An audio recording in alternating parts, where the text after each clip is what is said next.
दोस्तों ये है भारत देश का एक मशहूर और ऐतिहासिक शहर अजमेर। लेकिन इसको अजमेर कम और अजमेर शरीफ के नाम से ज्यादा जाना जाता है।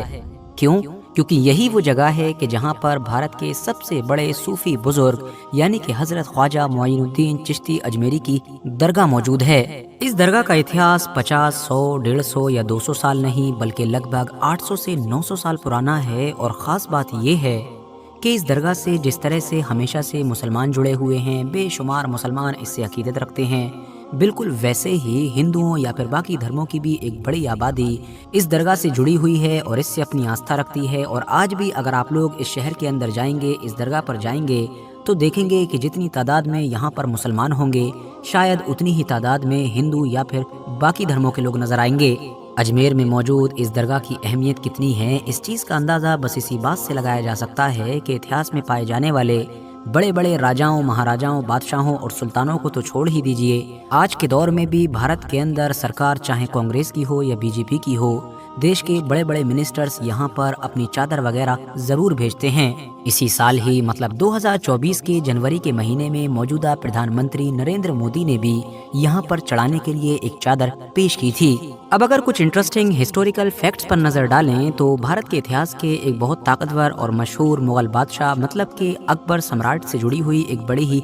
जबरदस्त चीज मिलती है। किताबों में मिलता है कि जलालुद्दीन मोहम्मद अकबर के जिनका भारत पर राज चला करता था, वैसे तो उनके पास सब कुछ था लेकिन उनको एक ही चीज का अफसोस रहता था और वो था औलाद ना होने का।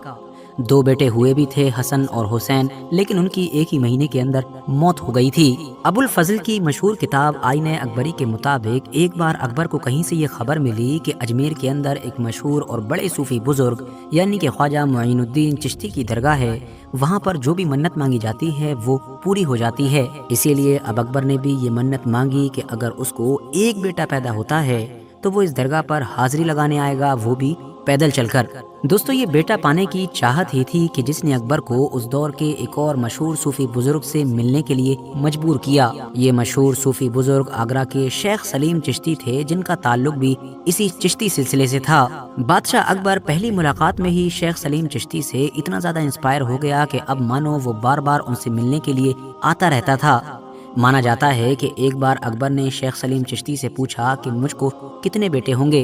शेख ने जवाब दिया कि 3 बेटे होंगे और बिल्कुल हुआ भी ऐसे ही, क्योंकि कुछ सालों के बाद ही अब अकबर का पहला बेटा पैदा हो चुका था। शेख सलीम चिश्ती की निस्बत से ही अकबर ने अपने इस पहले बेटे का नाम सलीम रखा और यही वो सलीम था कि जो आगे जाकर बादशाह जहांगीर के नाम से जाना गया। RH नेटवर्क के नॉलेजेबल फ्रेंड्स पार्वती शर्मा की एक काफी मशहूर किताब है जिसका नाम है N intimate portrait of a great Mughal Jahangir. इसमें उन्होंने एक बड़ा ही दिलचस्प किस्सा लिखा है जिसके मुताबिक बादशाह अकबर ने एक बार अपने सूफी बुजुर्ग यानी कि शेख सलीम चिश्ती से पूछा कि आप कितना वक्त और इस दुनिया में हमारे साथ जिंदा रहेंगे। इसके जवाब में शेख सलीम चिश्ती ने कहा था कि तब तक कि जब तक शहजादा सलीम अपना पहला सबक याद करके उसको हूबहू दोहरा ना दे। अकबर ने जैसे ही ये सुना फौरन ही अपने बेटे सलीम का पढ़ना लिखना सब कुछ बंद करवा दिया और इस चीज पर नजर रखने लगा। लेकिन फिर भी अचानक से एक दिन हुआ ये कि सलीम ने कुछ सुना और उसको हूबहू वैसी दोहरा दिया। नतीजा ये हुआ कि अगले ही दिन शेख सलीम चिश्ती की तबीयत धीरे धीरे खराब होना शुरू हुई और कुछ दिनों के अंदर ही फिर शेख सलीम चिश्ती इस दुनिया से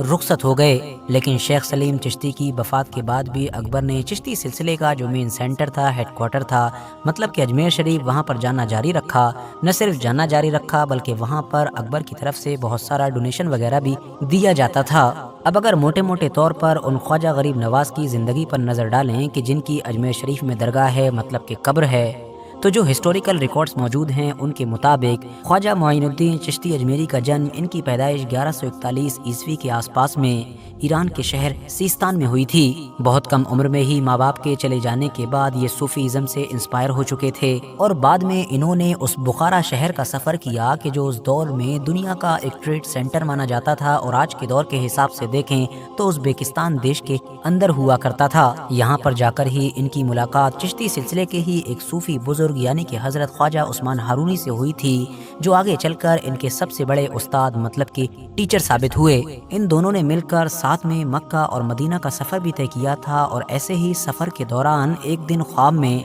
حضرت خواجہ معین الدین چشتی اجمیری کو پیغمبر حضرت محمد صلی اللہ تعالی وسلم کا دیدار ہوا اور ان کی طرف سے ہی ان کو ہندوستان کے دلی جانے کا حکم دیا گیا اور یہاں سے ہی پھر حضرت خواجہ معین الدین چشتی کا ہندوستان کا سفر شروع ہوا۔ مانا جاتا ہے کہ 12ویں صدی کے آخر میں یہ دلی آ چکے تھے اور اس کے بعد اجمیر پہنچے اور اجمیر میں جا کر ہی ان کو وہ نام ملا کہ جو آج تک سب سے زیادہ مشہور ہے، مطلب کہ غریب نواز، جس کا مطلب ہوتا ہے غریبوں کو نوازنے والا، مطلب کہ غریبوں پر کرپا کرنے والا۔ اتہاسک کتابوں سے صاف پتہ چلتا ہے کہ حضرت خواجہ معین الدین چشتی کا ایسا اثر تھا کہ جو بھی ایک بار ان سے مل لیا کرتا تھا وہ مانو انہی کا ہو جاتا تھا۔ دھیرے دھیرے ان کا انفلوئنس اتنی تیزی کے ساتھ پھیلا کہ دور دور سے لوگ سفر طے کر کے صرف ان کی باتیں سننے کے لیے آیا کرتے تھے۔ اس پرانے دور میں ہی جب ٹیکنالوجی کا تو اتا پتہ بھی نہیں تھا، حضرت خواجہ معین الدین چشتی کا نام ان کی زندگی میں ہی بھارت کے بڑے بڑے شہر جو دور دور موجود تھے سب میں مشہور ہو چکا تھا۔ 1236 کے آس پاس میں جب وہ اس دنیا سے رخصت ہوئے تو اجمیر شہر کے اندر ہی ان کا مقبرہ بنایا گیا اور پھر بعد میں دھیرے دھیرے اسی مقبرے نے ہی اس درگاہ کا روپ لے لیا کہ جو آج کے دور میں ہم لوگوں کو نظر آتی ہے۔ ہسٹوریکل سورسز بتاتے ہیں کہ شروعات میں تو یہ مقبرہ ایک معمولی سا اسٹرکچر تھا، مگر جیسے جیسے دور گزرا اور الگ الگ حکومتیں آئیں اور ان کا ان سے لگاؤ ہوتا رہا، ویسے ویسے انہوں نے اب یہاں پر نیا نیا نرمان کروانا شروع کر دیا، جن میں سے ایک نام مانڈو کے محمود خلجی کا بھی تھا کہ جنہوں نے باقاعدہ یہاں پر ایک مسجد کی بھی تعمیر کروائی تھی۔ بعد میں مغلوں کا دور آیا تو اس کی تو بات ہی مت کیجیے، کیونکہ شروعات میں جو میں نے چند چیزیں آپ کو بتائی تھیں اس سے ہی آپ لوگوں کو اندازہ تو ہو ہی گیا ہوگا کہ مغلوں کا اجمیر شریف سے کتنا گہرا رشتہ تھا۔